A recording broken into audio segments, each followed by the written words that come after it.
नमस्कार दोस्तों, मैं एमएस वर्मा यूट्यूब चैनल अपने क्राइम डायरी 9 पर जो है एक अपराध की सच्ची घटना लेकर के आप सामने उपस्थित हैं। दोस्तों, कहा जाता है कि इतिहास अपने आप को जरूर दोहराता है, चाहे उसमें समय कितना भी लग जाए। द्वापर में जब कृष्ण भगवान जो है अपनी प्रेयसी राधा से मिलने के लिए जब बेचैन हो जाते हैं, जब उनकी मुलाकात नहीं हो पाती है, तो वो जो है स्त्री का रूप धारण करते हैं और जो है मनिहारी का वेश बनाया, श्याम चूड़ी बेचने आया, ये गाना भी लोग सुनाते हैं लड़कियां। दूसरा जो है वो लिलिहारी का भी उन्होंने रूप धारण किया था और रूप धारण करके जो है राधा से उनका मिलन हुआ था। तो ये ऐसी ही सेम घटना जो है उत्तर प्रदेश में जो है एक जनपद पड़ता है भदोही। ये घटना जो है जो हम सुना रहे हैं भदोही जनपद की है। इस भदोही जनपद में जो है एक मामला थाना पड़ता है, ये गोपीगंज का ये मामला है। एक लड़की है जिसकी शादी 31 मई की शादी होती है और 1 जून को उसकी लड़की की विदाई होती है। जब जो शादियां होती हैं उसमें जो रिश्तेदार वगैरह लोग होते हैं वो 4 से 8 दिन पहले से उस घर में आ जाते हैं।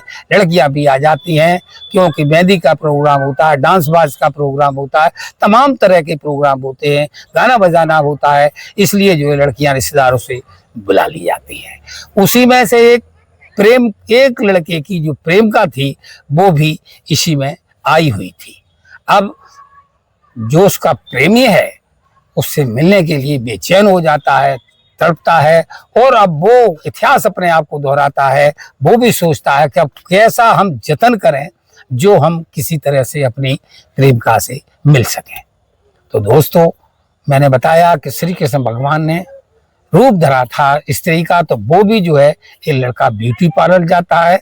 ब्यूटी पार्लर जाने के बाद अपना जो भी मेकअप हो सकता है उसने कराया और उसको बताया कि मुझे नर से मुझे नारी बना दीजिए, जो भी पैसा खर्च होगा मैं खर्च करेंगे।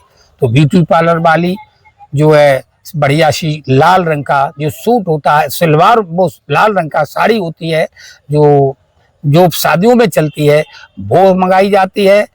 रबड़ गुब्बारे मंगाए जाते हैं, जो महिला का मेकअप होता है, प्लास्टिक लिपस्टिक वगैरह जो भी हो सकती है वो सारा मंगाया जाता है और वो ब्यूटी पार्लर वाली लड़की उसको जो है मेकअप करके उसका रूप लड़की का धारण कर देती है। अब वो लड़का एक जून 2025 को विदाई के समय वो आता है और आने के बाद जो विदाई होती है तो वो रोता है, जैसे लड़कियां चिल्लाती हैं रोती हैं, वो भी विदाई में शामिल हो जाता है।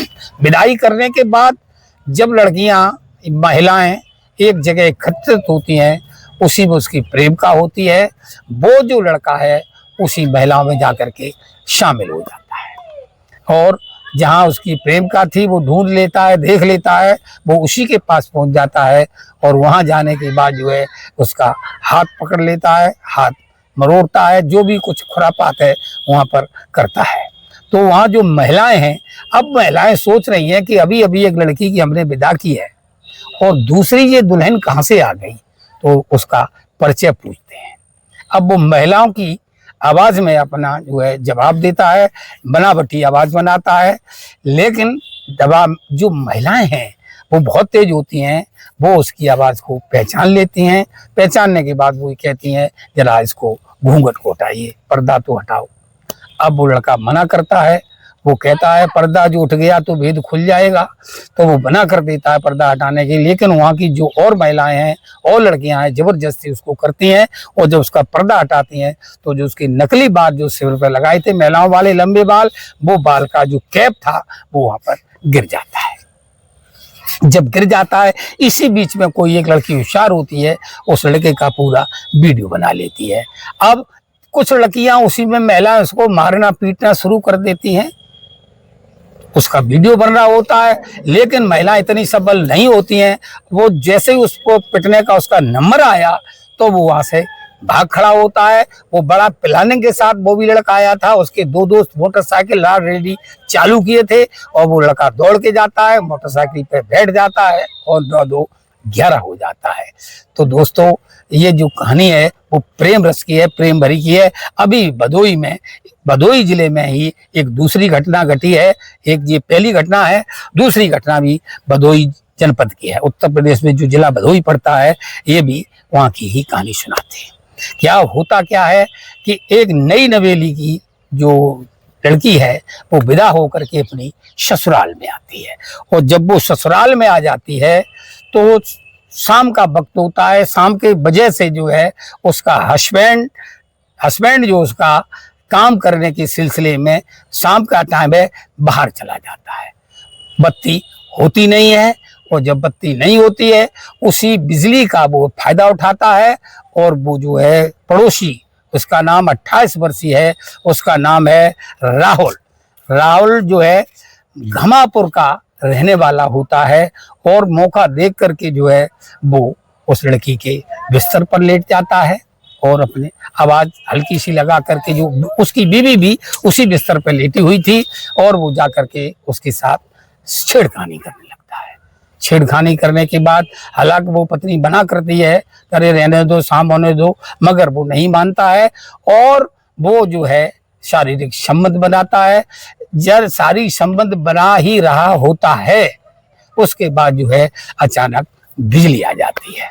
वो जैसे ही बत्ती आती है तो वो देखती है, करे ये तो मेरे पति नहीं है, ये तो कोई अन्य दूसरा है। अब वो भी लड़का जो है वो दौड़ता है, अपने वस्त्र संभालता है, और दौड़ने के बाद जो है वो घर चला जाता है। घर जाता है, भाग जाता है। उसके बाद जो उसका शाम को उसका पति आता है, उसके अपने पति से जो है जो घटना घटी है वो शिकायत करती है, और वो कहती है हमने तो आपको समझा था, अगर बत्ती नहीं आती तो हम जान भी नहीं पाते। तो अब जो है ये घटना जब ये घट गई तो उसका पति थाने जाता है। थाने में पुलिस तो आप जानते ही हो, चाहे वो यूपी की हो चाहे कहीं की हो, रिपोर्ट थानेदार जो है एसएचओ साहब लिखते नहीं है, और एसएचओ साहब का नाम होता है, थाना प्रभारी जो होते हैं उनका नाम होता है सच्चिदानंद पांडे। सच्चिदानंद पांडे जो है मना करते हैं और कहते हैं ये तो तुम नकटोरों करके आ जाती हो, कभी कोई बहाना बनाता है, कभी कोई बहाना बनाता है, इसलिए वो रिपोर्ट नहीं लिखते हैं। वो लड़का जो है एक धारा 156(3) एक नियम होता है, कानून होती है, धारा 156(3) के अंतर्गत वो कोर्ट जाता है।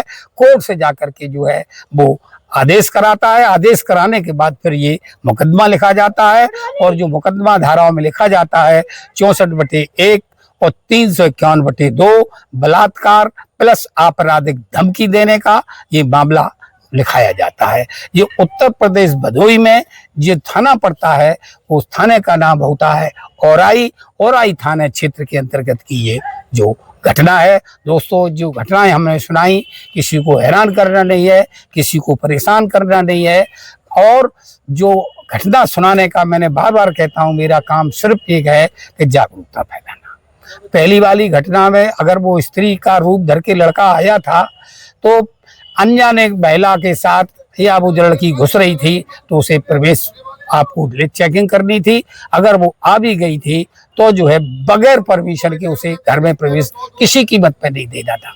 दूसरी घटना में कि अगर बत्ती नहीं थी, वो आ भी गया था, तो तुम्हें किसी कीमत पर उस बिस्तर पर नहीं जाना चाहिए था। दोस्तों आप इस कहानी के बारे में क्या सोचते हो, कमेंट करके जरूर बताइएगा। नमस्कार, धन्यवाद।